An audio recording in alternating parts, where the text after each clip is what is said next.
प्यारे दोस्तों, कैसे हैं आप सभी और कैसे चल रही है आप लोगों की स्टडी। तो उम्मीद करेंगे आप सभी काफ़ी बेहतर होंगे और आपकी पढ़ाई भी लगातार बेहतरीन तरीके से चल रही होगी।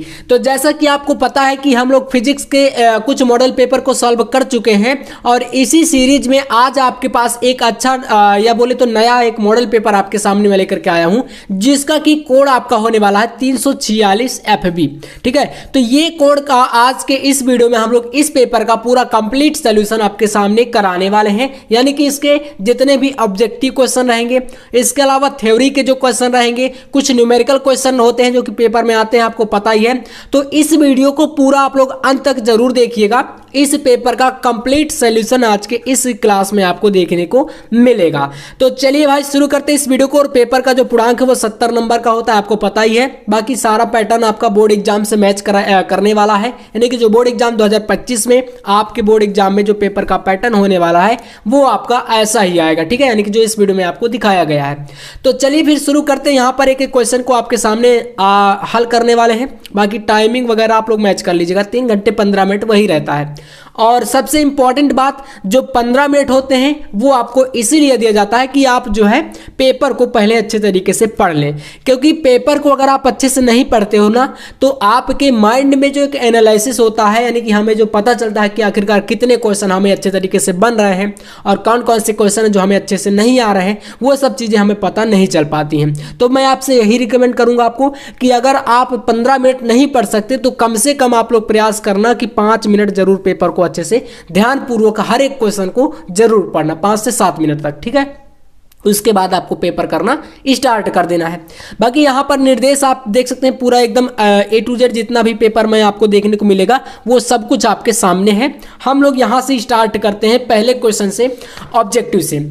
और हर एक क्वेश्चन आपके सामने यहाँ पर मैं कराऊंगा, पूरा थ्योरी से लेकर के न्यूमेरिकल तक कैसे कॉपी पर सॉल्व करना है। आज के इस वीडियो से देख करके आप लोग आराम से सारी चीज़ों को सीख जाएंगे। और आपका भी अगर टारगेट है जो हमने बताया है कि 70 में हम 65 प्लस आपको दिलाएंगे, तो वो आपको ऐसे ही मिलेगा। क्योंकि मेरा देखिए उद्देश्य यही है कि अगर आप मॉडल पेपर को ज़्यादा से ज़्यादा सॉल्व करोगे, क्योंकि मुझे पता है कि आप अपने से तो करोगे नहीं, इसलिए वीडियो के माध्यम से मैं आपको यहाँ पर लगातार प्रोवाइड कराऊंगा। तो कहीं ना कहीं आप लोग जरूर वीडियो को देखोगे और आपकी तैयारी बेहतर होती जाएगी। तो टॉपिक के साथ मॉडल पेपर और important previous year question paper बहुत जरूरी है। चलिए, तो खंड का आ में आपका पहला क्वेश्चन देखिए, यहाँ पर दिया है का नंबर क्वेश्चन कह रहा है कि किसी भौतिक राशि के मात्रक जो कि दिया है वोल्ट प्रति मीटर तथा न्यूटन प्रति कूलाम दोनों ही हैं, जिसकी भौतिक राशि है। तो देखो यहाँ पर आपके सामने दिया है वोल्ट प्रति मीटर, यानी कि वोल्ट प्रति मीटर किसका होता है आप ये बताओ। तो यहाँ पर अगर आप देखो तो विद्युत क्षेत्र की जो तीव्रता होती है E बराबर, ठीक है ना, E बराबर आपने फार्मूला एक पढ़ा होगा, भौतिक राशि बताना ना, E बराबर हमने क्या पढ़ा है, F/Q, ये हमने पढ़ा है ना। तो देखो इससे एक फार्मूला F यानी कि बल है, बल का क्या होता है न्यूटन, और Q क्या है भाई, आपका आवेश है, तो यानी कि न्यूटन प्रति कूलाम, तो ये बना। और यहाँ पर वोल्ट मीटर जो कि आपका ये एक प्रकार से बोले तो आपका वोल्ट जो है वो विभव के लिए है और आपका मीटर जो है वो किसी लंबाई को यहाँ पर व्यक्त करता है। ठीक है ना, तो ये आपका एक जो है विद्युत क्षेत्र की तीव्रता का ये एक सूत्र होता है और एक ये भी है। तो अर्थात विद्युत क्षेत्र की तीव्रताओं की ये दोनों मात्रक है। तो हम लोग कह सकते हैं कि भौतिक राशि किसका है, तो ऑप्शन नंबर यहाँ पर आपको तीसरा दिख रहा है। ठीक है, विद्युत क्षेत्र की तीव्रता, तो ये दोनों मात्रक किसी के हैं, इसलिए हमारा तीसरा जो विकल्प है वो बिल्कुल करेक्ट आंसर इसमें हो जाएगा। ऐसे ऑब्जेक्टिव को चूज करना, थोड़ा बहुत मान लो जैसे नहीं बनेगा तो फिर तुक्का लगाओगे, अगर थोड़ा बहुत दिमाग में चढ़ रहा है तो आप लोग प्रयास करना कि क्वेश्चन को समझ करके ही उसका टिक मार्क करके आओ। ठीक है ना, चलिए अगला प्रश्न देखिए, कह रहा है कि किसी शुद्ध प्रतिरोधक प्रत्यावर्ती धारा में विभव एवं धारा के बीच कालांतर होता है। तो देखो इसमें एक चीज ये देखना है आपको, जो प्रत्यावर्ती परिपथ होता है उसमें जो विभव होता है और जो धारा होती है दोनों एक ही दिशा में क्या होती है, प्रवाहित होती है। मतलब ये V है और ये I है, तो इन दोनों के बीच का जो कालांतर होगा वो क्या होगा, 0 डिग्री हो जाएगा, क्योंकि दोनों एक ही दिशा में क्या है, प्रवाहित है। तो भाई यहाँ पर आपको शून्य जो है ऑप्शन 4 में टिक कर देना है। ठीक है, तो सेकेंड का आपका ऑप्शन 4 सही है। अगला प्रश्न देखिए, मैं यहाँ पर देखो हर एक क्वेश्चन का सोल्यूशन के साथ लेकर के आया हूँ, इसलिए ये वीडियो काफ़ी आपके लिए इम्पोर्टेंट और मतलब बेहद ही कम समय में हम प्रयास करेंगे कि सारे क्वेश्चन हो जाएं। तीसरा प्रश्न है देखिए, पीएन संधि डायोड के पी सीरीज को पृथ्वी से जोड़ दिया जाता है। यानी जो पी सिरा है जैसे इस प्रकार से एक पीएन संधि डायोड आप बना लो, है ना, ऐसे, ठीक है। ये हमारा क्या है, एक पीएन संधि डायोड है ऐसे। अब कह रहा है कि इसका पी सिरा आप लोग क्या कर रहे हो भाई, पृथ्वी से कनेक्ट हो रहा है ना। अब कह रहा है कि डायोड के एन सिरे पर आपका कितना 2.2 वोल्ट का विभव लगाने पर, यानी कि एन जो सिरा है ये वाला, इस पर कितना 2.2 वोल्ट का विभव लगाने पर डायोड में क्या होगा। तो आपको पता है कि ये जब ऐसी स्थिति हो जाती है, यानी एन सिरा आपका कोई चार्ज है उसमें, है ना, और पी आपका पृथ्वी से कनेक्ट है, तो उसमें चालन होता है, यानी कि जो धारा है उसका चालन हो जाता है। तो ऐसी स्थिति में आपका फर्स्ट ऑप्शन जो है वो बिल्कुल सही हो जाएगा। यानी इसमें क्या होगा, इसमें चालन होगा। वैद्युत विभव जब इस तरीके से एन डायोड पर आपका रहेगा तो वहां पर चालन होता है, अर्थात हमारा ऑप्शन फर्स्ट जो है इसमें करेक्ट है। नेक्स्ट क्वेश्चन देखिएगा, घ नंबर यहां से है, इसमें कह रहा है कि M1 और M2 ये दो आपके द्रव्यमान दिए गए हैं, ठीक है, ध्यान से समझना। M1 और M2 क्या है, ये दो आपके द्रव्यमान है इसमें। तो कह रहा है दो नाभिक संलयन कर इन दोनों को जोड़ देते हैं अगर, तो संलयन करके क्या है, यम द्रव्यमान का एक नाभिक बनाते हैं, यानी ये दोनों जुड़ करके आपस में जो है क्या बनाते हैं, यम द्रव्यमान का, यानी ये दोनों द्रव्यमान एम द्रव्यमान का एक नाभिक बना देते हैं। और इस प्रक्रिया में कह रहा है कि ऊर्जा भी उत्सर्जित होती है, जो ये प्रोसेस है इन दोनों के जुड़ने का, इसमें ऊर्जा भी निकलती है। तो बताइए कि इस संदर्भ में सही संबंध क्या होगा। यानी ऑप्शन नंबर 4 है आपके पास, M1 plus M2 equal to M होगा, यानी दोनों जुड़े हैं, तो क्या ये प्रोसेस इसमें होगा। या सेकंड है M1 plus M2 greater than M होगा, या M1 plus M2 less than M होगा, है ना, या आपका इनमें से कोई नहीं होगा। तो राइट आंसर भाई चूज करना है आपका सेकंड नंबर का, जो कि M1 plus M2 greater than क्या है, M। तो यानी ये दोनों जुड़ करके इससे बड़े रहेंगे, ठीक है ना। तो यहां पर याद रखना ऑप्शन नंबर जो फोर्थ है, सेकंड है सॉरी, वो हमारा बिल्कुल सही है। नेक्स्ट क्वेश्चन पे आते हैं, चलिए। तो अगला प्रश्न यहां पर देखिएगा, कह रहा है कि फोटान के गतिज द्रव्यमान का सूत्र क्या होता है। देख सकते हैं आपके सामने कुछ विकल्प हैं, जैसे कि एच न्यू, ये भी मत बोलना, इसको आवृत्ति होती है, H new upon lambda. Lambda आपको पता है कि ये तरंग दैर्घ्य होता है प्रकाश का, और एच जो होता है वो क्या है, प्लांक नियतांक है यहाँ पर। तो फर्स्ट सेकंड फोर्थ ये ऑप्शन दिए गए हैं, थर्ड फोर्थ करके। तो जहां आपको चौथा विकल्प, देखो मैं इसीलिए यहाँ पर आपको पहले से बता दूं कि आंसर के साथ हम लेके आए हैं, तो आपको यहाँ पर सारी चीजें आंसर के साथ मिल जाएंगी। एच जो प्लांक नियतांक है अपॉन सी लैम्डा, सी क्या है भाई, तो याद रखना प्रकाश की चाल है ये, ठीक है, क्या है भाई, प्रकाश की चाल। और आपको पता है प्रकाश की चाल कितनी होती है, 3 × 10⁸ मीटर पर सेकंड, ऐसे होता है ना। तो ये आपका ऑप्शन 4 जो है इसमें सही है। और यहां से अगला क्वेश्चन देखो, कह रहा है एक खोखले धात्विक गोले पर 10 कूलाम आवेश है। खोखला क्या है भाई, एक गोला है धातु का, जिस पर कितना चार्ज है, तो 10 कूलाम का, है ना। अब बताओ यहां पर इसका 10 कूलाम का चार्ज है, तो गोले की त्रिज्या अगर 5 सेंटीमीटर, धातु के भीतर वैद्युत क्षेत्र कितना होगा। वैद्युत क्षेत्र की जो है आपको यहां पर गणना करनी है, तो यहां पर राइट आंसर आपका 0 रहेगा, इसमें आप इसको चूज कर लीजिएगा, ठीक है ना, ये हो जाता है। अब यहां से जो आपके 6 नंबर के ऑब्जेक्टिव वो समाप्त हैं, ठीक है, 6 ऑब्जेक्टिव आएंगे आपका यूपी बोर्ड में, जो बिल्कुल नया पैटर्न है उसके अनुसार, मतलब पहले इस जैसा रहेगा। और यहां से भाई खंड बाय स्टार्ट होता है, और ये सारे 1-1 नंबर वाले प्रश्न रहेंगे, 6 क्वेश्चन, 1 नंबर वाले टोटल 6 क्वेश्चन, जो कि 1 × 6 यानी कि 6 नंबर का आपका 1 लाइनर क्वेश्चन भी आपका अति लघु उत्तरीय भी पूछा जाता है। चलिए तो यहां से पहला प्रश्न देखिएगा, प्रश्न संख्या का है आपका, कह रहा है कि वाहनों में पश्चदर्शी दर्पण के रूप में प्रयुक्त दर्पण का नाम। जैसे आपके जो वाहन होते हैं ना, 2 पहिया 4 पहिया जो भी हैं, उनमें पीछे का दृश्य देखने के लिए जो साइड मिरर होते हैं, उनमें कौन सा दर्पण जो है इस्तेमाल होता है, ये पूछ रहा है क्वेश्चन। तो वाहनों में पश्चदर्शी दर्पण के रूप में उत्तल दर्पण प्रयुक्त किया जाता है, इतना आपको याद रखना है, ठीक है ना, ये पॉइंट क्लियर है। तो इसका ये आंसर हो जाएगा का नंबर का। ऐसे ही खा नंबर देखो, किसी प्रकाश संवेदी सतह के कार्यफलन का अर्थ समझाइए। तो कार्यफलन क्या होता है, देखो यहां से आंसर है आपके सामने, ठीक है ना। मैंने भाई पूरे आंसर आपके सामने रखे हैं, ध्यान से बस आप इस वीडियो को देख लेना, बहुत ही बेहतरीन क्लास आज का ये होने वाला है। और भाई ऐसे क्वेश्चन ही बोर्ड एग्जाम में आते हैं, आपको मैं बता दूं। तो इस तरीके से अगर आप तैयारी करोगे और ऐसा पैटर्न अपने माइंड में लेकर के चलोगे, तो जरूर आप लोग 70 में ना 65+ नहीं मिलाओगे तो ये इतना तो मैं जरूर कहूंगा कि 60 नंबर से ज़्यादा ही आपका आने वाला है फिजिक्स में। तो कार्यफलन क्या है, देखो किसी धातु की सतह से प्रकाश इलेक्ट्रॉन को उत्सर्जित करने के लिए आवश्यक न्यूनतम ऊर्जा उस धातु के लिए कार्यफलन का जो है कार्य करती है या कार्यफलन कहा जाता है। देखो इसका मतलब क्या है, कोई धातु है जैसे आपके पास है ना, तो इसको एक एग्जाम्पल के तौर पर समझना है यहाँ पर। जैसे कोई आपके पास एक धातु का ये टुकड़ा ले लो, ठीक है, ये को क्या है आपका एक धातु का टुकड़ा है, इसमें भाई इलेक्ट्रॉन होंगे है ना, और इसमें कह रहा है कि किसी धातु से प्रकाश इलेक्ट्रॉनों का उत्सर्जन कराना है, इससे उत्सर्जन कराना, तो इसमें एक प्रकाश हम लोग डालेंगे, कोई नियत आवृत्ति होगी जिससे मतलब उसको देहली आवृत्ति भी बोला जाता है, मतलब एक ऐसी नियत आवृत्ति, न्यूनतम आवृत्ति जो कि किसी धातु की सतह पर जो है धातु पृष्ठ पर इलेक्ट्रॉनों का उत्सर्जन करा सके, वो आपकी देहली आवृत्ति है। और जो ये प्रकाश डाल रहे हैं इस प्रकाश के लिए जो न्यूनतम ऊर्जा है ना, वही आपका क्या है, कार्यफलन कहलाता है। तो इतना सा आपको इसमें समझना है, प्रकाश वैद्युत प्रभाव के अंतर्गत ये चीजें आपको देखने को मिल जाएंगी, तो इतना कर लीजिएगा।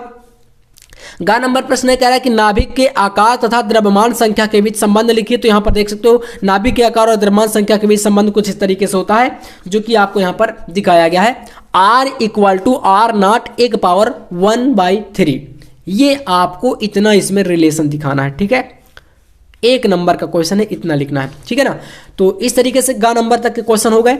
अगला प्रश्न यहां से देखिए, नेक्स्ट क्वेश्चन कह रहा है कि किलोवाट घंटा किस राशि का मात्रक है और 1 किलोवाट घंटा में कितने जूल होते हैं। इस तरीके से क्वेश्चन एक जो है क्वेश्चन आपका 1 नंबर वाले प्रश्न में जरूर पूछता है हर एक साल। तो किलोवाट घंटा जो है ऊर्जा को प्रदर्शित करता है, पहली बात ये हो गई। और 1 किलोवाट घंटा में कितने जूल होते हैं, तो यहाँ पर जूल के लिए आपको ये याद रखना 3.6 × 10⁻6 जूल, ठीक है ना। ये आपका 1 किलोवाट घंटा में जूल की मात्रा होती है, वैल्यू होती है, ठीक है। चलिए 5वां प्रश्न देखिए, कह रहा है कि किसी आवेशित छड़ के निकट एक अनावेशित छड़ को रख दिया जाता है। मान लीजिए आपके पास कोई एक आवेशित छड़ है इस तरीके से, ठीक है ना, कोई एक क्या है आवेशित छड़ है जिस पर कोई चार्ज है, और इसी के निकट क्वेश्चन कर रहा है कि कोई एक अनावेशित छड़ को आप रख दो, ठीक है ना, कोई एक अनावेशित छड़ को रख दो। तो आवेशित छड़ के विभव पर इसका क्या प्रभाव पड़ेगा, जो आवेशित है उसके विभव पर जो है इस प्रकार से रखने पर क्या इफेक्ट अगर देखने को मिलेगा, ये बताना है। तो याद रखना आवेशित छड़ का विभव घट जाएगा, क्योंकि इसका जो विभव है वो ये जो अनावेशित है, अनावेशित वाला, ये अपनी ओर क्या करेगा भाई, आकर्षित करेगा। तो इस तरीके से इसका भी ये माइनस करेगा, यानी कि डिक्रीज हो जाएगा, घट जाएगा विभव, ठीक है। तो ये आपको इतना सा सिंपल सा रीजन इसमें देना पड़ेगा। अगला प्रश्न देखिए 4 नंबर, सीधे धारावाही चालक तार के निकट उत्पन्न चुंबकीय क्षेत्र रेखाओं को प्रदर्शित कीजिए। तो देखो सीधे धारावाही चालक तार के कारण उत्पन्न चुंबकीय क्षेत्र इस तरीके से होता है। यहां पर देख सकते हैं एक आपके पास ये चालक है ऐसा, ठीक है ना, ये आपको एक लाइन दिख रही है ना, ये क्या है, चालक तार है, जो कि इस प्रकार से आपका दिखाया गया है। इस चालक तार में आपका जो आई है वो आई धारा क्या है, प्रवाहित है, और जब आई धारा प्रवाहित होती है तो भाई चुंबकीय क्षेत्र की भी कोई दिशा होगी। तो आपने इस तरीके से मान लो चालक तार है और ऐसे पकड़ के रखा, तो जो अंगुलियां आपको इस तरीके से मुड़ी हुई दिख रही हैं, ये क्या करेंगी, चुंबकीय क्षेत्र को प्रदर्शित करेंगी और धारा की दिशा ऊपर की ओर है। तो इस तरीके से आपको एक छोटा सा डायग्राम इसमें 1 नंबर के लिए बनाना पड़ेगा। तो ये क्वेश्चन नंबर 4 के अंतर्गत ये प्रश्न आपका आया है, और यहां से आपके ये 6 क्वेश्चन जो है 1 नंबर वाले भी कंप्लीट आपके हो जाते हैं, जो कि आपको 6 नंबर दिला करके जाएंगे। तो 6 ऑब्जेक्टिव और 6 1 नंबर वाले, टोटल 12 नंबर का हमारा पेपर यहां से 70 में हो चुका है, ठीक है ना। चलिए तो अब यहां से स्टार्ट होगा नेक्स्ट जो है अगले टाइप का क्वेश्चन, जो कि आपका आएगा खंड सा के अंतर्गत, ठीक है। और निर्देश में सारे खंड आपको यहाँ पर पूरे दिखाए गए थे, तो इसीलिए मैंने बताया कि पेपर को पहले ध्यान से एक बार अच्छे से जरूर आप लोग पढ़ लीजिएगा, ठीक है ना। अब चलिए तो यहां से पहला प्रश्न है तीसरे के अंतर्गत, देखिएगा। तो तीसरे के अंतर्गत जो आपका प्रश्न है वो क्या कह रहा है, पहला प्रश्न का नंबर, धारामापी की धारा सुग्राहिता को परिभाषित कीजिए, हम इसमें वृद्धि कैसे कर सकते हैं। सिंपल सा प्यारा सा क्वेश्चन है, यानी कि धारामापी में आपको धारा को परिभाषित करते हुए, सुग्राहिता को परिभाषित करते हुए इसको बढ़ाने का उपाय बताना है। तो देखो धारामापी की सुग्राहिता आप लोग कैसे बढ़ा सकते हैं या किस तरीके से आप इसको परिभाषित करेंगे, यहां से इसका आंसर है। लिखेंगे यदि किसी धारामापी में, ध्यान से अच्छे से आंसर को समझिएगा, यदि कोई धारामापी जिसे आप गैल्वेनोमीटर बोलते हैं, ठीक है ना, तो अगर किसी धारा मापी में थोड़ी सी धारा प्रवाहित करने से ही पर्याप्त विक्षेप आ जाए, यानी कि जो उसकी सुई होती है ना धारा मापी गैल्वेनोमीटर की, वो विक्षेपित होने लग जाए, ऐसे ऐसे करने लग जाए, तो थोड़ी सी धारा प्रवाहित करने पर तो हम क्या बोल सकते हैं, विक्षेप आ जाए तो धारा मापी को हम लोग सुग्राही कहते हैं। ठीक है ना, मतलब वो पर्याप्त सुग्राही है, थोड़ी सी धारा प्रवाहित करे और उसकी जो सुई है वो विक्षेपित होने लगे। ठीक है ना, तो ऐसे धारामापी को हम लोग सुग्राही बोल सकते हैं।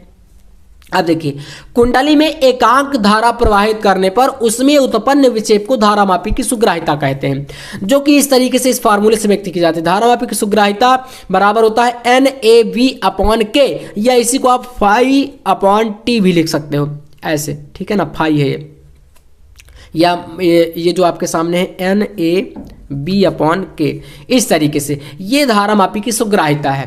और आपसे यहाँ पूछा कि इसको कैसे बढ़ा सकते हैं आप लोग, तो बढ़ाने का रीजन यहाँ से बताइएगा।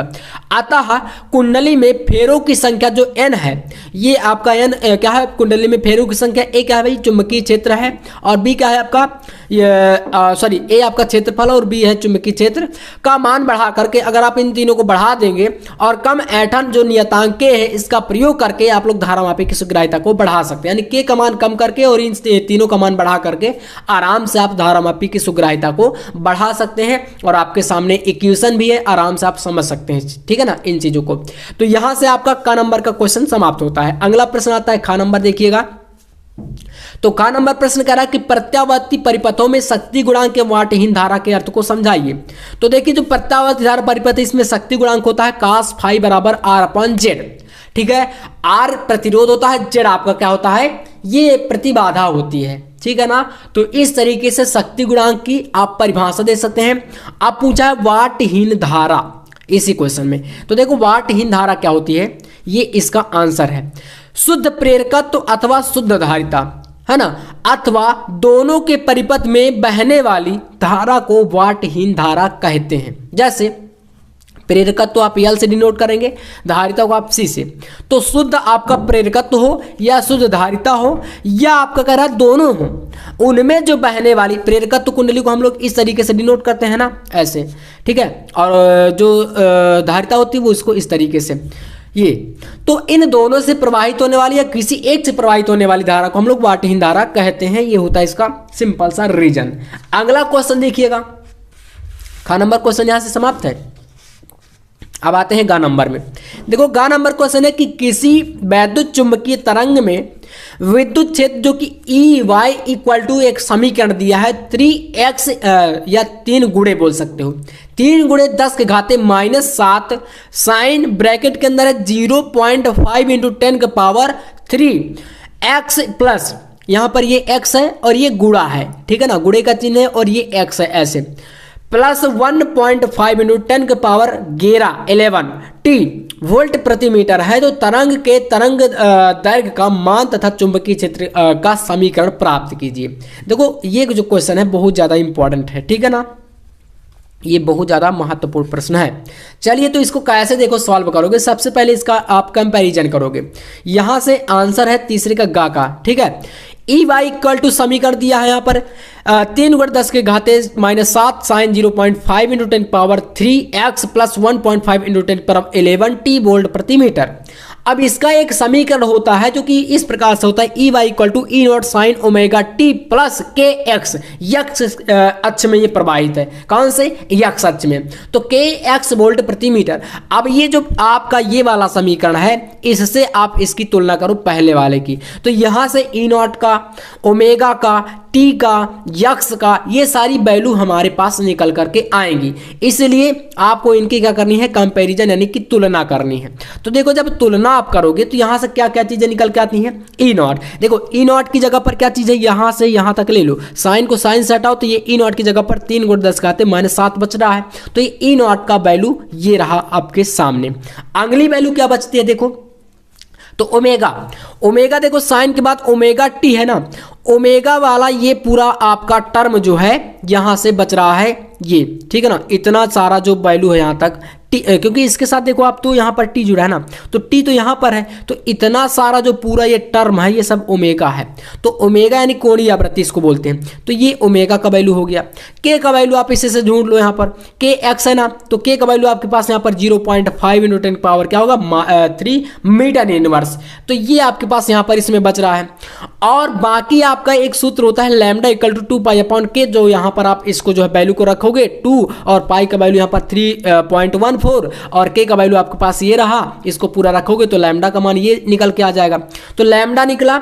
और ये एक सूत्र होता है आपके पास, देखो सूत्र क्या होता है, V0 बराबर E0/c। तो E0 का वैल्यू आपके पास है, C आपका प्रकाश का चाल है, तो दोनों को वैल्यू को रखो, प्रकाश की चाल रखो, तो यहाँ से B0 का ये मान आपके पास आ गया, जो कि चुंबकीय क्षेत्र की तीव्रता है 10⁻⁻15 टेस्ला। अब यहाँ से BZ निकालना है, तो BZ इक्वल टू यहाँ पर आपका ये एक जो है इस प्रकार से आप लोग समीकरण को बना सकते हो, क्योंकि B0 बराबर B0 होता है, तो B0 बराबर B0 का वैल्यू ये रहा, तो B0 का वैल्यू ये 10⁻⁻15 और फिर इसी समीकरण के अनुसार साइन ओमेगा टी, तो ओमेगा का वैल्यू आपके पास रहा और टी और लास्ट में मात्रक, तो BZ यानी कि आपका ये जो है निकल के आ चुका है। EY दिया है और BZ यानी Z अक्ष में आपको निकालना था, तो ये आपका बन चुका है इसके अनुसार। यहाँ से सिर्फ और सिर्फ हमें B0 की वैल्यू जो है पता करनी थी, उसके लिए हम लोग ये सारी चीजें कर रहे थे।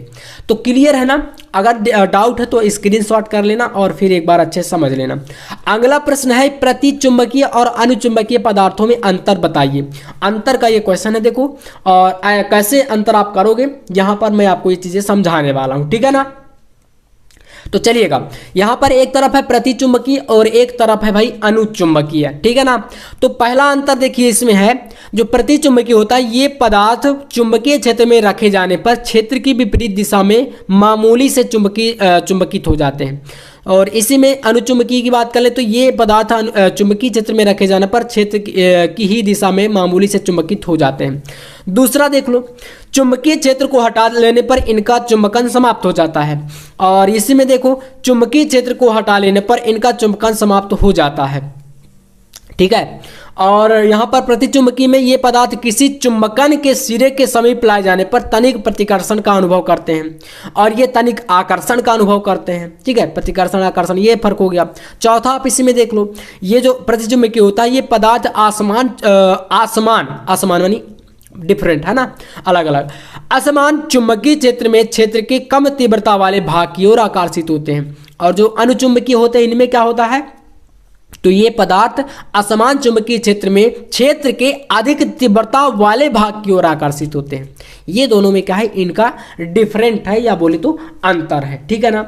चलिए, इसके बाद आपको यहाँ पर अगला प्रश्न है अगले खंड से, जो कि हमारा यहाँ से स्टार्ट हो रहा है खंड दा। अब खंड नंबर दा में देखिएगा ध्यान से, ये क्वेश्चन आपका पहला है, चौथे के अंतर्गत पूछा गया है। चौथे के अंतर्गत पहला क्वेश्चन है का नंबर का, जो कि कह रहा है, क्या कह रहा भाई, ध्यान समझना। कह रहा है कि विस्थापन धारा की आवश्यकता पर संक्षिप्त टिप्पणी दीजिए। विस्थापन धारा, एडी करंट बोलते हैं इसको, ठीक है। तो विस्थापन धारा की आवश्यकता पर संक्षिप्त में टिप्पणी देना है। फिर कह रहा है 10⁻⁻10 मीटर तरंग दैर्घ्य, ये तरंग दैर्घ्य है कि एक्स किरणों, जो कि एक्स किरणों के बारे में बताया गया है, 55 मीटर तरंग दैर्घ्य की रेडियो तरंग एवं 6000 एंगस्ट्रॉम तरंग दैर्घ्य की प्रकाश तरंगों के लिए कौन सी भौतिक राशि समान होगी। ये इस तरीके से बोर्ड एग्जाम का एक प्यारा सा आपका क्वेश्चन है। इसको हम लोग चलिए अच्छे से करते हैं। तो यहां से देखना, इसमें आपको पहले विस्थापन धारा की टिप्पणी देनी है संक्षिप्त में। आंसर लिखेंगे विस्थापन धारा, तो एम्पियर के नियम के अनुसार किसी चालक में बहने वाली धारा अपने चारों ओर चुंबकीय क्षेत्र उत्पन्न करती है, ठीक है ना। जिसको हम लोग यहां पर समझ सकते हैं इस तरीके से, रेखीय समाकलन vector v dot vector dl, dl क्या है, अल्पांश है। ये एम्पियर का नियम कहता है म्यू नॉट का I गुना होता है, ठीक है। इस तरीके से मैंने आपको पढ़ाया था ना एम्पियर का नियम। तो ये हमारा इसके चारों ओर उत्पन्न चुंबकीय क्षेत्र को व्यक्त करेगा, है ना, किसी अल्पांश के लिए। अब देखना, यहां से इतना आप लोग समझ गए ना कि ये कैसे आया। इसके बाद है मैक्सवेल के प्रेरण नियम के अनुसार किसी द्विक स्थान में उत्पन्न विद्युत क्षेत्र वहां चुंबकीय क्षेत्र उत्पन्न करेगा। तो इसके लिए आप लोग जानते हैं यहाँ पर ये तो एक चीज हो गई हमारी एम्पियर का नियम पहला ऊपर वाला। इसके बाद आप लिख सकते हो इसी के अनुसार बंद परिपथ के लिए vector v dot vector dl equal to होता है म्यू नॉट एप्सिलॉन नॉट, है ना, और ये होता है डी फाई ई बटे यहाँ पर होता है डी टी के। ठीक है, तो ये एक इक्वेशन इसमें बन के आ रहा है। अब इसके बाद आप लिखोगे अर्थात परिवर्ती विद्युत क्षेत्र में, किसमें, परिवर्ती विद्युत क्षेत्र में जो ये वैल्यू है, यानी कि आपके सामने ये क्या वैल्यू है, इसकी वाली mu naught epsilon naught D phi E upon D T. ठीक है, धारा बहती है परिवर्ती विद्युत क्षेत्र में, इतनी धारा क्या है, ये बहेगी। ठीक है ना, समझ रहे हैं आप लोग, इतनी धारा क्या होगी, बहेगी। तो इस तुल्य धारा को हम लोग विस्थापन धारा अथवा मैक्सवेल की विस्थापन धारा कहते हैं, या इसे ही ईडी करंट भी बोला जाता है। ठीक है, आईडी से व्यक्त करते हैं, आई सफिक्स में डी, इस प्रकार से इसको हम लोग बोलते हैं विस्थापन धारा। ठीक है ना, और लास्ट में आपको लिखना है यहाँ पर जो किरणें बताई गई, किरणों की वैल्यू दी गई ना यहाँ पर 10 पावर -10, 55, 6000 एंगस्ट्रॉम, ये सब चीजें। इसके लिए आपको बताना है कि सभी किरणें तरंगे विद्युत चुंबकीय तरंगे, अतः सभी की चाल क्या होगी, समान होगी। क्योंकि यहाँ पर इसमें कह रहा था कि आप भौतिक राशियों की समान होगी, यहाँ पर इनकी तुलना करके बताओ, तो लास्ट में यही चीज आपको इसमें बता देनी है। इस तरीके से ये पहले क्वेश्चन का नंबर का आपका पूरा जो है आंसर है, जो कि मैं उम्मीद करूंगा कि आपको बेहतरीन तरीके से समझ में आया भी होगा। अगला प्रश्न देखते हैं, और इससे पहले मैं आपको एक गुड न्यूज देना चाहता हूं।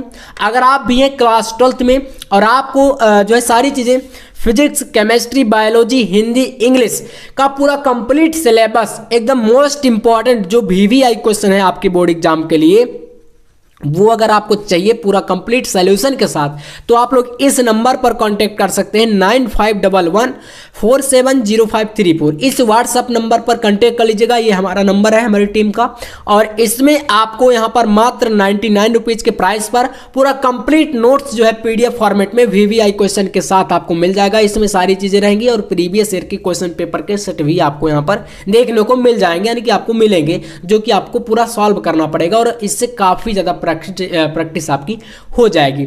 तो इस नंबर पर आप लोग कांटेक्ट कर सकते हो अगर आप इच्छुक हैं। बाकी आप नोट्स भी बनाते जाइएगा ताकि आपको एग्जाम टाइम पर ये सारी चीज़ें जो है एकदम अच्छे तरीके से वर्क कर सके, और बोर्ड एग्जाम में जो आपका टारगेट है हमारा इस बार का 95% का, वो हमें अचीव हो सके। चलिए अगला प्रश्न देखेंगे।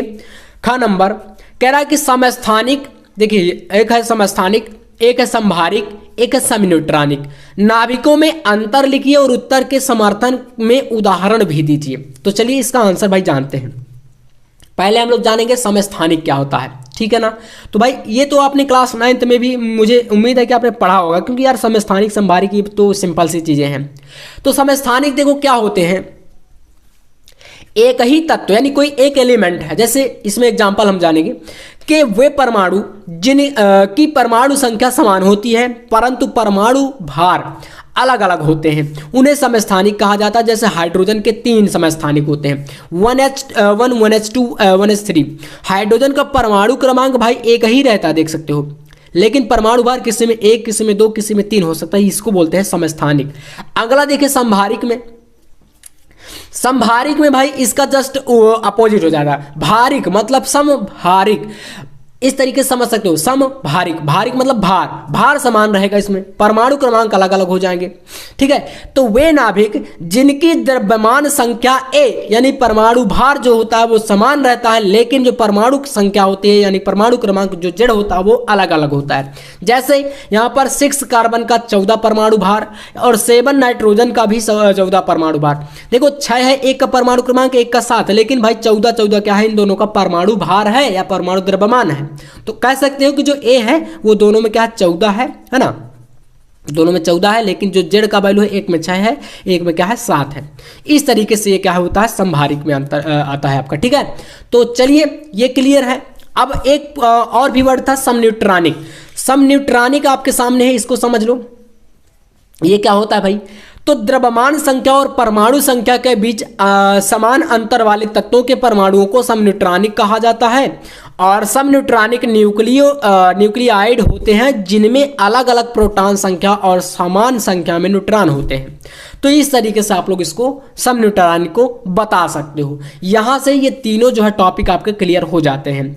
अगला यहां से देखो क्वेश्चन आता है गा नंबर, और गा नंबर क्वेश्चन देखो थोड़ा सा आपका क्या है, ये न्यूमेरिकल टाइप का क्वेश्चन है, तो इसको समझ सकते हो। यहां पर कह रहा है कि वैद्युत द्विध्रुव तथा वैद्युत द्विध्रुव आघूर्ण के अर्थ समझाइए। वैद्युत द्विध्रुव क्या होता है और वैद्युत द्विध्रुव आघूर्ण क्या होता है, दोनों में थोड़ा सा डिफरेंस आपको बताना है क्या, अगर होता है तब। ठीक है, अब कह रहा है किसी वैद्युत द्विध्रुव में, है ना, किसी वैद्युत द्विध्रुव में 20 माइक्रोकूलम और -20 माइक्रोकूलम के आवेश 1 सेंटीमीटर दूरी पर विभेदित हैं। द्विध्रुव के ध्रुव से 1 मीटर दूर किसी अक्षीय बिंदु पर वैद्युत द्विध्रुव क्षेत्र की तीव्रता यानी वैद्युत क्षेत्र की तीव्रता E का मान आपको ज्ञात करना है। ये मैं क्वेश्चन बता दूं ना कि मैंने कई बार इस क्वेश्चन को कराया है, और अगर आपने नहीं किया है, चैनल पर पहली बार आए हैं तो चैनल को सब्सक्राइब करके रखिएगा, क्योंकि इससे इंपॉर्टेंट क्वेश्चन अब आपको मिलने वाले हैं, क्योंकि अब हमारे पास टाइम नहीं है भाई साहब, बोर्ड एग्जाम बहुत नजदीक आ चुका है। तो ऐसे क्वेश्चन न्यूमेरिकल के जो क्वेश्चन रहेंगे वो मैं आपको एक वीडियो और जल्दी ही लाने वाला हूं, न्यूमेरिकल की रहेगी, जो कि बहुत ही बेहतरीन तरीके की वीडियो, एकदम यूनिक लेवल की वीडियो होने वाली है। तो जल्द आपको मिलेगी। इस क्वेश्चन को आप HW जिसे बोलते हैं होमवर्क, आप लोग अपने लिए ले लो, स्क्रीनशॉट कर लो, और एक बार आप लोग करके जरूर इसका ट्राई कर रहे हैं, यानी कि आपको इस क्वेश्चन को करना है कि आखिरकार इसका आंसर कैसे आएगा। ठीक है, अगले प्रश्न पर आते हैं भाई। यहां पर देखना घ नंबर क्वेश्चन, इस प्रश्न में देखिएगा, ध्यान से समझना, इसको हम सॉल्व करेंगे अभी आपके सामने। कह रहा है कि किसी सेल के विद्युत वाहक बल यानी कि जिसे आप EMF बोलते हो, है ना, विद्युत वाहक बल एवं टर्मिनल विभवांतर में अंतर समझाइए। विद्युत वाहक बल और टर्मिनल विभवांतर क्या होता है। फिर कह रहा है कि 2 वोल्ट विद्युत वाहक बल की सेल 3.9 ओम के बाह्य प्रतिरोध से जुड़ी है, तो परिपथ में प्रवाहित 0.5 एम्पियर धारा है अगर, तो सेल का आंतरिक प्रतिरोध यानी स्मॉल r का मान ज्ञात कीजिए। तो भाई सबसे पहले टर्मिनल विभवांतर क्या होता है ना, क्योंकि यही तो पूछा सबसे पहले, फिर तो आगे न्यूमेरिकल इसी में सटा दिया है। तो देखो जो टर्मिनल विभवांतर होता है, आपको लिखना है इसमें कि जब सेल से, क्या लिखना है ध्यान से समझना, अगर आपके पास कॉपी पेन है तो मैं बोल रहा हूं तो आप इसको लिख लेना थोड़ा सा, फिर मैं न्यूमेरिकल को सॉल्व कराता हूं अभी जस्ट। तो जब सेल से धारा बहती है, ठीक है, जैसे कोई आपके पास एक क्या है सेल है ऐसे, इसमें एक पॉजिटिव एक निगेटिव ऐसे रहेगा, ठीक है, तो भाई प्लस से माइनस की ओर ये धारा ऐसे चलेगी। तो जब सेल से क्या होता है, धारा बहती है, तो सेल के जो सिरे होते हैं, सिरों के बीच एक ही टर्मिनल विभवांतर, जो एक विभवांतर उत्पन्न होता है वो होता है टर्मिनल वोल्टता, तथा जब सेल से कोई धारा नहीं ली जा रही होती है उसे हम लोग सिरों के बीच का विभवांतर को विद्युत वाहक बल कहते हैं। माने जब बहेगी तो उसको टर्मिनल विभवांतर, और जब नहीं बहेगी उसको हम लोग बोलेंगे क्या, विद्युत वाहक बल। अब इसको न्यूमेरिकल को कैसे सॉल्व करना है थोड़ा ध्यान समझना, चलिए मैं आपको करके बताता हूं। देखो इसमें पहली बात आपको क्या क्या दिया है और क्या निकालना है। तो एक आपको पहली बात सूत्र दिया रहता है, इसमें देखो पहले दिया क्या है भाई, यहाँ पर जान लो 2.2 वोल्ट, ये क्या है, विद्युत वाहक बल है ना, विद्युत क्षेत्र की तीव्रता है, ये E का मान है कितना है 2 वोल्ट। फिर क्या है, विद्युत वाहक बल ये दिया है ना, फिर 3.9 ओम यानी ये प्रतिरोध है, हम लोग समझ गए, मैं इसके मात्रक से 3.9 ओम है ना। इसके बाद क्या है 0.5 एम्पियर यानी I का मान है, धारा दी गई है ना, कितना है 0.5 एम्पियर, 0.5 एम्पियर। ये तीन चीजें क्या है हमारी इसमें दी रही हैं इस क्वेश्चन में, और हमें क्या निकालना है, आंतरिक प्रतिरोध यानी स्मॉल r का मान ज्ञात करना है। तो स्मॉल r बराबर, ये सूत्र आपको बता दूं एक होता है I बराबर यहाँ पर स्मॉल ई, मैंने सूत्रों का एक जो है आपको लिस्ट प्रोवाइड कराई थी, जो कि इन नोट्स के अंतर्गत जितने भी बच्चे लिए होंगे आपको सूत्र जरूर मिला होगा, इनके अंतर्गत मैंने सारे सूत्रों को प्रोवाइड कराया है, और फिजिक्स के हो चाहे केमिस्ट्री के, दोनों के। इसलिए कहता हूँ न्यूमेरिकल के लिए सूत्र का एक वीडियो भी मैंने प्रोवाइड करा था, तो वीडियो से देख करके जल्दी से ले लो, चैनल पर सर्च करके विजिट करके, या तो आप जो है फार्मूले के लिख लो, क्योंकि न्यूमेरिकल में सबसे इंपॉर्टेंट चीज होता है फार्मूला। तो I बराबर E upon small r plus capital R, ये फार्मूला होता है। तो I बराबर देखो, अब I का मान तो आपको ज्ञात नहीं करना है, आपको स्मॉल r ज्ञात करना है, आंतरिक प्रतिरोध, है ना। तो चलिए इसको देखो पहले रखते जाओ, I का वैल्यू कितना है 0.5 है, इक्वल टू ई का मान है 2 बटे small R plus capital R का मान है 3.9। अब इससे देखो क्या करो, इसको पूरा उठा के यहाँ पे ले आओ, इसको पूरा यहाँ पर ले जाओ, आराम से यही चीज करना और कुछ नहीं करना। तो small R plus 3.9 equal to 2 बटे 0.5 इतना कर लोगे आप लोग। अब देखो यहाँ से 0.5 को आप लोग 2 से डिवाइड कर दो तो कितना आएगा, ये 4 हो जाएगा टोटल। कितना हो जाएगा भैया, तो 4 बचेगा। तो स्मॉल आर बराबर प्लस है यहाँ पर प्लस 3.9 इक्वल टू ये 4 बना। अब स्मॉल आर बराबर 4 और इसको इधर ले लो माइनस में 3.9, तो आर बराबर कितना बचेगा यहाँ पर 0.1 है ना। और आंतरिक प्रतिरोध यही आ गया, ओम में इसका मात्रक लिख दो, ये इसका आंसर है। इतना आपको करना था, ठीक है।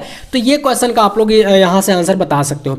अगला देखो यहाँ से प्रश्न है अंगा नंबर, इसमें कह रहा है भाई कि 2 पतले उत्तल लेंस परस्पर संपर्क में रखे हैं तो इस संयोजन से फोकस दूरी का सूत्र प्राप्त कीजिए। यदि संयोजन का एक लेंस दूसरे के समान फोकस दूरी के अवतल लेंस से प्रतिस्थापित कर दिया जाए तब संयोजन का व्यवहार कैसा होगा। देखो ये एक डायग्राम है, ये दोनों लेंस इस परस्पर संपर्क में रखे लेंस के लिए हमने एक सूत्र जो है निकाला था ना, वही वाला ये क्वेश्चन है, इतना आपको याद रखना है। तो देखो इसमें आपका 2 लेंस से क्या है, ये टच में रखे हैं, संपर्क में है। इसमें ये O है, यहाँ पर वस्तु है, इससे एक प्रतिबिंब यहाँ पर बना और दूसरे लेंस के लिए वस्तु का आकार करा तो इसका प्रतिबिंब यहाँ पर बना। ऐसे करके डायग्राम है, डायग्राम को आप अच्छे से समझ सकते हो। बाकी इसमें क्वेश्चन करा कि यदि संयोजन का एक लेंस दूसरे के समान फोकस दूरी के अवतल लेंस से प्रतिस्थापित कर दिया जाए तब संयोजन के व्यवहार से संयोजन का जो व्यवहार वह किस तरीके से रहेगा वो आपको बताना है। और इसको भैया मैंने कंप्लीट डेरिवेशन आपको अलग से वीडियो में करा दिया है, तो इसलिए यहाँ पर इसका आंसर नहीं मिलेगा। आपको क्या करना है, अगर आप चाहें तो डिस्क्रिप्शन में भी वीडियो का लिंक मैं डाल दूंगा, या तो आप सर्च करके देख सकते हो, या तो अपनी बुक में इस प्रकार के क्वेश्चन को आप देख लीजिएगा। ये क्वेश्चन मैंने बताया भी है जब कराया था कि बहुत ज़्यादा इंपॉर्टेंट है, हर एक बार बोर्ड एग्जाम में ये क्वेश्चन आता है, ठीक है। और इस बार भी आपके लिए बहुत ज़्यादा ये इंपॉर्टेंट है, इसको कर लीजिएगा। अगला क्वेश्चन बहुत ही सिंपल सा है, आप जानते हैं, कह रहा पांचवा, यहाँ से 5वां क्वेश्चन स्टार्ट हो चुका है। तरंगों के बीच व्यतिकरण प्राप्त करने के लिए दशाएं लिखिए और कला संबद्ध स्रोत किसे कहते हैं ये बताइए। ख नंबर है, किसी बाह्य चुंबकीय क्षेत्र में किसी चुंबकीय द्विध्रुव की स्थितिज ऊर्जा का सूत्र लिखिए। स्थितिज ऊर्जा के अधिकतम और न्यूनतम मान, यानी कि ज़्यादा से ज़्यादा जो मान होगा अधिकतम, और न्यूनतम यानी कि कम से कम जो मान हो, है ना, मिनिमम मैक्सिमम, आपने पढ़ा होगा मैथ वाले जो छात्र हैं, वो आपको इसमें बताना है। अगला प्रश्न देखो, प्रकाश के ध्रुवण से क्या समझते हो आप लोग, या क्या तात्पर्य है। अध्रुवित समतल ध्रुवित प्रकाश को कैसे प्रदर्शित करते हैं। ध्रुवण प्रकाश तरंगों के किस प्रकृति की पुष्टि करता है। अथवा में क्वेश्चन है, ठोसों के ऊर्जा बैंड आरेख द्वारा चालक, अचालक, कुचालक, अर्धचालक है सॉरी, इनको व्यक्त करो। अथवा का ये क्वेश्चन है ना, जब आप लोग अथवा का करोगे तब, अगर आप इसको करोगे तो फिर इसे नहीं करना, और इसको करोगे तो ये नहीं करना, ठीक है। ग नंबर का ही ये प्रश्न है। घ नंबर, इस प्रकार से एक डायग्राम है आपके सामने, कह रहा है दिए गए परिपथ में प्रवाहित धारा का मान ज्ञात कीजिए और प्रतिरोध एवं संधारित्र के सिरों पर विभवांतर के बीच बीजगणितीय योग की परिपथ में लगाए गए वोल्टता की तुलना कीजिए और इनमें अंतर क्यों प्राप्त होता है ये बताइए। जैसे यहाँ पर एक 200 ओम का प्रतिरोध है, एक यहाँ पर आपका संधारित्र 15 माइक्रोफैरड जुड़ा है, और यहाँ पर सेल है जिसका विभवांतर 220 वोल्ट है और 50 हर्ट्ज इसकी आवृत्ति है। तो ये डायग्राम है, डायग्राम के अनुसार ये न्यूमेरिकल सॉल्व होगा। ऐसा एक क्वेश्चन आपका डायग्राम वाला पक्का बोर्ड एग्जाम में आएगा, तो ऐसे क्वेश्चनों को भी ध्यान में रख के चलना है आपको, ठीक है। अगला प्रश्न अंगा नंबर है, यहाँ पर बोर के परमाणु प्रारूप की संकल्पना लिखिए। नेक्स्ट यहाँ से स्टार्ट होगा अगला लॉन्ग क्वेश्चन। अब ये जो क्वेश्चन थे अभी 3 नंबर 2 नंबर वाले चल रहे थे, अब यहाँ से क्वेश्चन आएंगे 5 नंबर वाले। देखो 5 नंबर वाले जो क्वेश्चन रहते हैं वो थोड़ा सा लॉन्ग टाइप के रहेंगे, और यूपी बोर्ड के पैटर्न के अनुसार ये क्वेश्चन आपके लिए बहुत ज्यादा इंपॉर्टेंट है इस बार के लिए। जैसे यहाँ से स्टार्ट होता है आपका खंड नंबर या, ठीक है। इसमें आपका 6वां प्रश्न है, परावैद्युत पदार्थ पहले तो पूछ रहा है क्या होते हैं। परावैद्युत पदार्थ क्या होते हैं, जैसे आप रख देते हैं ना, यहाँ मान लेते हैं जहाँ के परावैद्युत पदार्थ, बताओ भाई के है क्या परावैद्युत पदार्थ क्या है, आप रख तो देते हो। तो ये सिंपल सा क्वेश्चन है और इसी में देखो 1 नंबर इसका मिलेगा, है ना, 5 नंबर का क्वेश्चन है। इसके आगे जो प्रश्न है आप देखिए, किसी माध्यम के विद्युत धारणशीलता तथा सापेक्ष विद्युतशीलता को परिभाषित कीजिए तथा दोनों के बीच संबंध भी ज्ञात कीजिए। अथवा का ये क्वेश्चन इसी के जो है 6वें में दिया गया, देखो काफी इंपॉर्टेंट क्वेश्चन है ये। कह रहा है कि किसी चालक में इलेक्ट्रॉनों के अपवाह वेग तथा विद्युत धारा में संबंध। भाई पूछ लिया ना वही क्वेश्चन जो मैं हमेशा बोलता रहता हूं, धारा घनत्व अनुगमन वेग में संबंध। तो अब यहां तक बताओगे पहले ये, यानी कि धारा घनत्व और अनुगमन वेग में संबंध पहले बताओगे, इसके बाद स्टार्ट करोगे यहां से न्यूमेरिकल। किसी चालक तार की लंबाई दी गई है 3 मीटर तथा इससे मुक्त इलेक्ट्रॉनों का घनत्व दिया गया है 8.5 × 10⁻28 मीटर क्यूब, क्योंकि ये घनत्व है, डेंसिटी है, ठीक है। तार के एक सिरे से दूसरे सिरे तक अपवाह करने में इलेक्ट्रॉन कितना समय लेगा और तार के अनुप्रस्थ काट का क्षेत्र दिया है यहाँ पर 2 × 10⁻⁻6 मीटर स्क्वायर। तो बताओ इसमें प्रवाहित धारा अगर 3 एम्पियर है तो आपको क्या निकालना था। क्वेश्चन में क्या आपने समझा कि हमें निकालना क्या था, कितना समय लेगा, यानी कि टाइमिंग, ठीक है। ये क्वेश्चन है, इसको भी आप लोग सॉल्व करने का प्रयास करेंगे। और भाई नहीं बन रहा है तो न्यूमेरिकल वाले जो इधर के 2 से 4 क्वेश्चन मैंने नहीं कराए हैं, इनको मैं एक वीडियो न्यूमेरिकल वाला जो आ रहा है उसमें सम्मिलित कर लूंगा। तो आप टेंशन मत लेना कि भैया इनका आंसर कहाँ मिलेगा।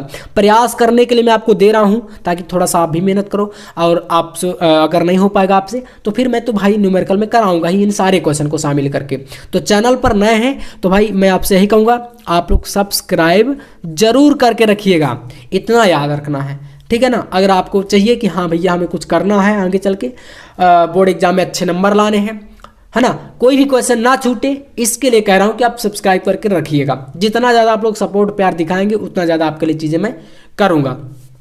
क्वेश्चन नंबर 7, एक समान चुंबकीय क्षेत्र में गतिमान आवेश पर लगने वाले बल के परिणाम एवं दिशा की विवेचना कीजिए। यदि आवेश चुंबकीय क्षेत्र की दिशा में गतिमान हो तब बल का परिमाण क्या होगा और गतिमान आवेश पर चुंबकीय क्षेत्र द्वारा कृत कार्य पर टिप्पणी करिए। अथवा में एक क्वेश्चन इसी के दिया, मतलब इधर के जो क्वेश्चन आएंगे देखो 6वां क्वेश्चन में अथवा, 7वें में अथवा, यानी जो 5 नंबर वाले क्वेश्चन है सारे क्वेश्चनों में आपको अथवा रहेगा।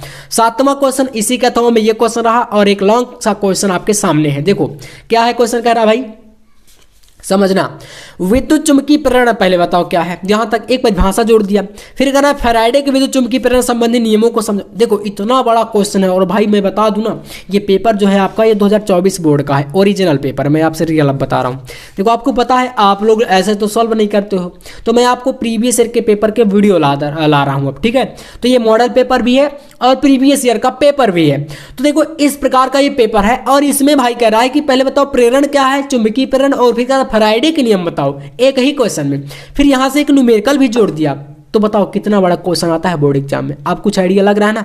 चलिए तो एक वृत्ताकार कुंडली की त्रिज्या 10 सेंटीमीटर, प्रतिरोध 2 ओम और इसमें फेरों की संख्या 500 है और कुंडली का तल 3 × 10⁻5 टेस्ला के चुंबकीय क्षेत्र के लंबवत है ना, ये चुंबकीय क्षेत्र है। अपने लंबवत अक्ष के परितः मतलब चारों ओर, ठीक है, चारों ओर 0.25 सेकंड में 180 डिग्री घूम जाती है। तो बताओ कि कुंडली में प्रेरित विद्युत विभव तथा धारा, 2 चीजें हमें ज्ञात करनी है। भाई बताओ यार इतना बड़ा क्वेश्चन है और बोर्ड एग्जाम का ये क्वेश्चन है, ओरिजिनल पेपर का क्वेश्चन है।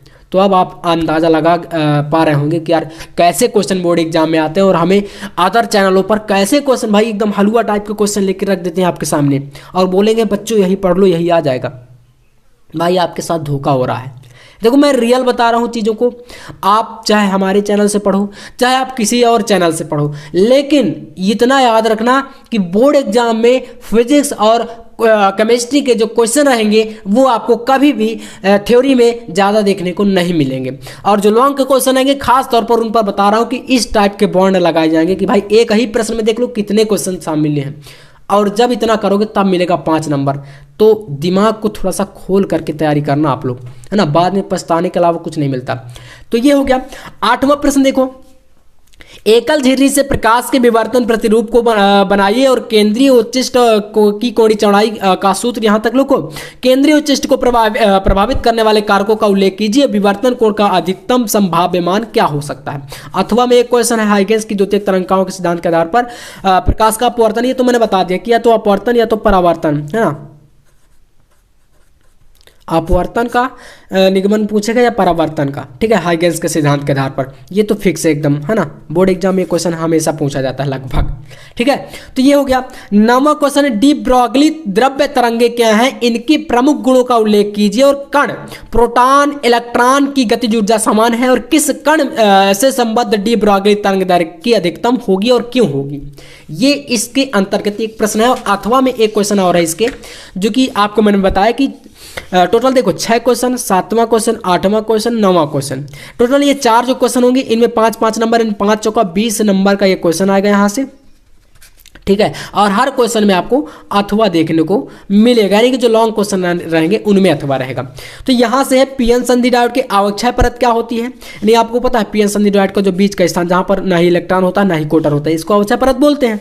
विभव प्राचीर क्या है, अग्र एवं पश्च अभिनत के प्रभाव की व्याख्या करो। संधि डायोड का प्रयोग करके पूर्ण तरंग दृष्टिकारी परिपथ आरेख और निवेशी एवं निर्गत धारा का चित्रांकन कीजिए। देखो कितना बन गया। और इसमें एक चीज और बताया था मैंने, ये पूर्ण तरंग दृष्टिकारी, एक होता है अर्ध तरंग दृष्टिकारी, ठीक है। तो अर्ध तरंग और पूर्ण तरंग में से यहां पर भी एक क्वेश्चन बोर्ड एग्जाम में 101% फिक्स है मेरे प्यारे बच्चों, इतना आप लोग याद रखना। तो आज के इस वीडियो में मैंने पूरा पेपर आपको समझा दिया है, बोर्ड एग्जाम 25 के लिए कैसा पेपर आएगा, किस तरीके के क्वेश्चन आएंगे और कैसे तैयारी करनी है, किस टाइप के न्यूमेरिकल लगाने हैं, है ना, ये सारी चीजें मैं बता दी। तो अगर आपको आज का वीडियो पसंद आया तो वीडियो को लाइक कर दीजिएगा। लाइक टारगेट आपका आज का रहेगा 1000 का, 1000 लाइक अगर आप करा दोगे तो ऐसे ऐसे में सारे सेट प्रीवियस ईयर के करा दूंगा और साथ में आपको उनके सॉल्यूशन भी आएंगे और बाकी इंपॉर्टेंट क्वेश्चन तो आपके चलता रहेगा चैप्टर वाइज, ठीक है। ऑल सब्जेक्ट की तैयारी यहाँ पर मिलेगी। और अगर आप ऑल सब्जेक्ट का नोट्स भी लेना चाहते हो तो आप इस नंबर पर भी कांटेक्ट कर सकते हो, जिस पर कि आपको 99 रुपीज़ में ऑल सब्जेक्ट पूरा कंप्लीट, जिसमें VVI क्वेश्चन पूरा बोर्ड से लड़ने वाला मिलेगा, ठीक है, ऑल सब्जेक्ट 99 में। तो चलिए फिर मिलते हैं नेक्स्ट वीडियो में नेक्स्ट टॉपिक के साथ, तब तक के लिए जय हिंद, वंदे मातरम।